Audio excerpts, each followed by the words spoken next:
Le Bitcoin a connu une évolution remarquable ces derniers temps et dans cette vidéo, on va explorer différents aspects du Bitcoin et de son impact sur les marchés financiers. Alors je vais te montrer quelques graphes pour le Bitcoin et pour l'ensemble du marché des crypto-monnaies et d'autres graphes un peu moins bullish mais importants à noter.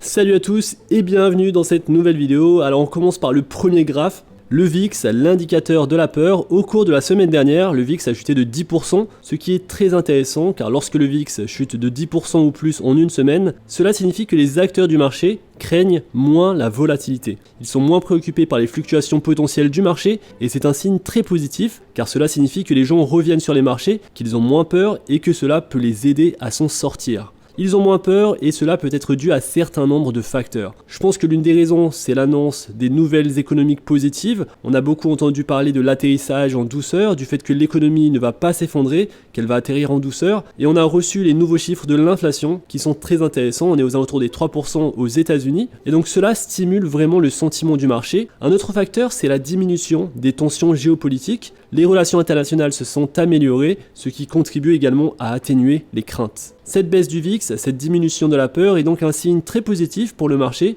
Il faudra donc prêter attention à cet indicateur sur les prochaines semaines pour voir comment tout ça évolue. En tout cas aujourd'hui c'est un très bon signe. Concentrons-nous maintenant sur le Bitcoin. Malgré les différentes dynamiques du marché que nous avons évoquées, le Bitcoin a fait preuve d'une résistance remarquable. Il a été en mesure de maintenir sa force et de réaliser de bonnes performances dans un contexte d'augmentation des niveaux de liquidité et d'un sentiment de marché positif à l'échelle mondiale. L'un des facteurs importants qui contribue à la résilience du Bitcoin, c'est l'augmentation globale des liquidités. Indépendamment de l'action de la Réserve fédérale ou de toute autre banque centrale, la réalité c'est que le Bitcoin c'est un actif mondial. Il fonctionne sur un réseau décentralisé qui transcende les frontières. Cette nature mondiale du Bitcoin lui a permis de bénéficier de l'augmentation des liquidités dans différentes parties du monde. En particulier, la masse monétaire en Europe et au Royaume-Uni est restée relativement stable. En revanche, des pays comme la Chine et le Japon ont considérablement augmenté leur masse monétaire. Il en a résulté un afflux substantiel de liquidités qui a joué un rôle important dans la forte performance du Bitcoin. Et donc nous pouvons observer cette corrélation entre les niveaux de liquidité mondiale et le prix du Bitcoin. Le Bitcoin est considéré comme un actif solide dans un environnement où les banques centrales continuent à imprimer de la monnaie et à pratiquer l'assouplissement quantitatif. Et donc cette compréhension du paysage macroéconomique explique pourquoi de nombreux particuliers et institutions se tournent vers le Bitcoin en tant que réserve de valeur et couverture contre l'inflation. Intéressons-nous maintenant à une évolution intéressante dans le monde du Bitcoin. Alors que le prix du Bitcoin n'atteint peut-être pas de nouveaux sommets, le taux de hachage du Bitcoin a récemment atteint un nouveau record. Le taux de hachage fait référence à la puissance de calcul dédiée au réseau Bitcoin. Il s'agit d'une mesure de l'importance de l'activité minière sur le réseau. Un taux de hachage élevé indique que le réseau est plus sûr et plus robuste car il signifie qu'une plus grande partie de puissance de calcul est utilisée pour valider et sécuriser les transactions en Bitcoin. Le fait que le taux de hachage du Bitcoin ait atteint un nouveau record historique est important pour plusieurs raisons. Tout d'abord, il souligne l'intérêt et la participation continue des mineurs au réseau Bitcoin. Les mineurs jouent un rôle crucial dans le maintien de l'intégrité et de la sécurité du réseau en validant les transactions et en les ajoutant à la blockchain. Deuxièmement, l'augmentation du taux de hachage indique que les mineurs investissent dans des équipements de minage plus puissants et plus efficaces pour être compétitifs dans le processus de minage. Cela témoigne de leur confiance dans la viabilité à long terme et la rentabilité potentielle du minage de Bitcoin. Il est intéressant de noter qu'alors que le taux de hachage est en hausse, le prix du Bitcoin n'a pas connu la même évolution à la hausse. Cette divergence entre le taux de hachage et le prix soulève quelques questions et suscite la curiosité des acteurs du marché. Il existe différents points de vue sur la relation entre le taux de hachage et le prix du Bitcoin. Certains affirment que le prix du Bitcoin suit le taux de hachage, ce qui suggère qu'à mesure que le réseau devient plus sûr et plus robuste, il attire davantage d'investisseurs et fait grimper le prix. D'autres pensent que le prix du Bitcoin suit le taux de hachage, car une hausse du prix incite davantage de mineurs à rejoindre le réseau et à augmenter le taux de hachage. Quel que soit le sens de la causalité, il n'en reste pas moins qu'un taux de hachage croissant contribue à la force et à la résilience globale du réseau Bitcoin. Il améliore la sécurité et renforce la confiance dans le système, ce qui est essentiel pour le succès continu du Bitcoin en tant que monnaie numérique décentralisée.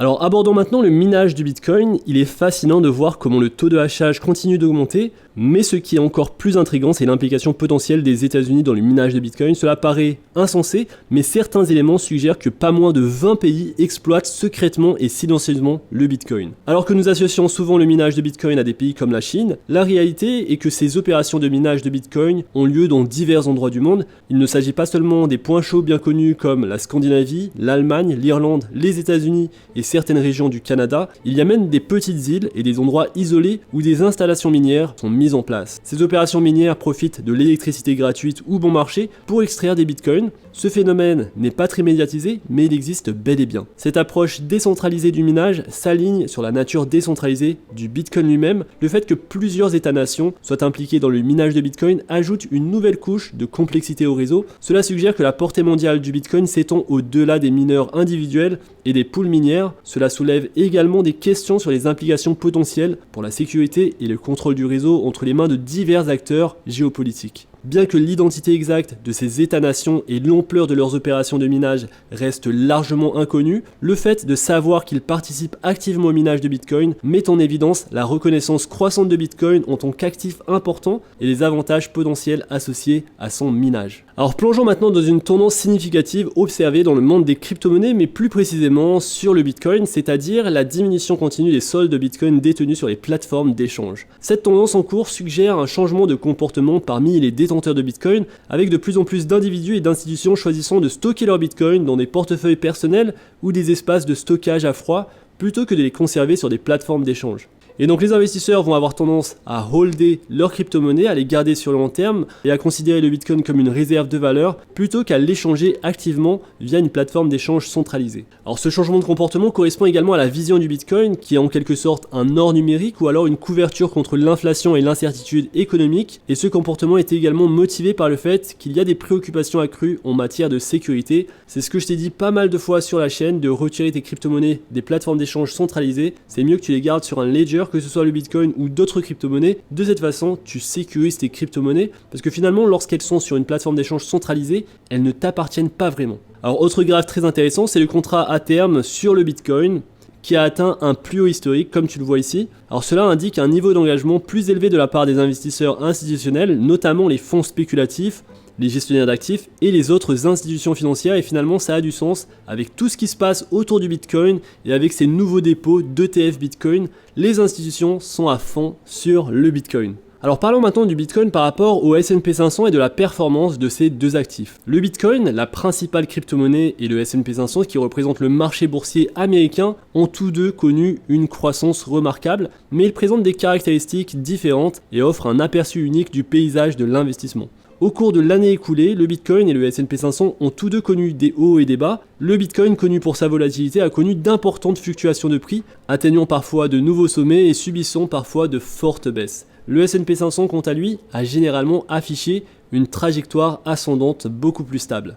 Alors ce qui est intéressant de noter ici, donc c'est la courbe en orange, c'est le Bitcoin, et en bleu c'est le S&P 500. Le S&P 500 pour l'instant surperforme le Bitcoin, et ça c'est assez intéressant, surtout quand on sait que le Bitcoin est tout de même assez spéculatif, mais il faut le savoir, on est dans un contexte unique avec les grosses entreprises du GAFAM, le S&P 500, ces grosses entreprises qui poussent le S&P 500 vers le haut, et donc c'est assez intéressant de voir finalement que le S&P 500 surperforme le Bitcoin, et tu le vois donc sur le court terme, sur l'année en cours, c'est une très bonne performance du S&P 500 par rapport au Bitcoin. Alors parlons maintenant des venture capital. Tu sais, ces financements du capital risque dans le secteur des crypto-monnaies, ces financements ont connu une baisse significative au mois de juin, et tu peux le voir, on est sur des niveaux très très bas. Sur DeFi Lama, seulement 109 millions de dollars de financement venture capital sont entrés dans l'industrie de la crypto-monnaie au cours du mois de juin. Ce chiffre est inférieur à celui de n'importe quel mois pendant les bear markets de 2018. La forte diminution des venture capital de la crypto reflète un ralentissement notable de l'activité des investisseurs et du sentiment au sein de l'industrie. Et donc ça indique forcément de la prudence de la part des sociétés de capital risque traditionnelles et des investisseurs institutionnels à l'égard du financement de projets liés aux crypto-monnaies. Alors on le sait aussi, aux États-Unis, il y a énormément de régulation en ce moment et beaucoup de peur sur les marchés. On a eu la récente nouvelle que XRP n'est pas une action, n'est pas un titre, et ça c'est une très très bonne nouvelle pour les crypto-monnaies, et donc on pourrait s'attendre à une augmentation des venture capital sur les crypto-monnaies dans les prochains mois. En tout cas le mois de juin, c'est l'un des pires mois en termes d'investissement de ces sociétés et c'est intéressant parce que lorsque ces sociétés entrent sur le marché, généralement elles vont injecter beaucoup de capital, que ce soit sur du marketing ou sur des nouveaux projets crypto très intéressants et ça peut fortement impacter le marché des crypto-monnaies. Comme tu le vois, les venture capital ont participé aux deux bull markets, celui de 2018 et celui de 2021. Alors ce qui est intéressant à noter, c'est que malgré le déclin du financement par capital risque, il est intéressant de voir une croissance significative dans d'autres domaines, que ce soit les ICO, les projets de finances décentralisés et les ventes de jetons qui continuent d'attirer l'attention des investisseurs. Et donc ça va être intéressant de suivre ce graphe sur les prochains mois, je te le montrerai régulièrement, donc n'hésite pas à t'abonner à la chaîne pour ne pas rater ces informations. Et donc voilà, ça finit, ça conclut nos graphes sur le Bitcoin. J'espère que cette vidéo t'a plu. Si c'est le cas, n'hésite pas à liker la vidéo, à t'abonner à la chaîne. On se retrouve très vite pour une prochaine vidéo. N'hésite pas également à rejoindre ma newsletter sur les crypto-monnaies. C'est là où je partage beaucoup d'informations que je partage pas forcément dans mes vidéos. C'est une newsletter qui est gratuite, je te mets le lien en description. Et donc c'est tout pour cette vidéo, on se retrouve très vite. D'ici là, fais attention à toi, investis bien et à la prochaine. Peace.